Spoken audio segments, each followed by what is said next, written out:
आए रे मर गया, लग गया सब कुछ निकल गया गात का।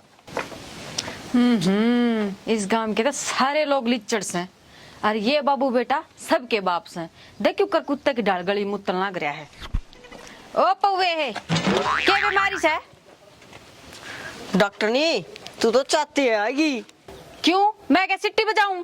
क्या बीमारी से? यह है तो बीमारी से जो सुलझ ना रही। क्यों तेरा पेशाब भी उलझ लग गया के?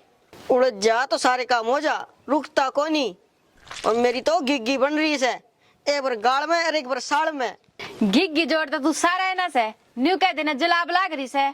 और बेटे पूरी रात होगी ना तो नू समझ ले तू तक खत्म हो लिया। राई बे क्यों मारे है इब्बे तो मने कि मैं ना देखा। देखने लगे अली पलाला देखेगा कि वो उल्टा सीधा खाया होगा। हाँ मना खा लिया चुराई के पता से कि मैं इलाज कर दे रहे। मैं आड़े ग्लूकोज ले रही हूँ, चल स्टोर पे उड़ा लाऊंगी तेरा टिक्का। यह बात तो मेरा बाबू पहले क्या था, तू और तेरा टिक्का फेमस हो लिए। घने ढूंढ रहे ना करे। और 3-4 दिन पहले तेरा बाबू भी टिक्का लगवा कर गया था, पैसे ना पूछाए उसने। अरे मानस ठीक ठाक हो जाओ, पीछे की भाज के जा से। और तू पहले मन ना ठीक कर दे, पीछे 2-4 दिन में आ जाएंगे।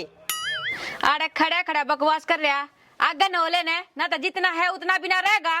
चल मोड़ा सा और कर लूं मैं। ओहो जोकर से मेरी बात तेरी रुखाड़ करूंगी। चल आजा।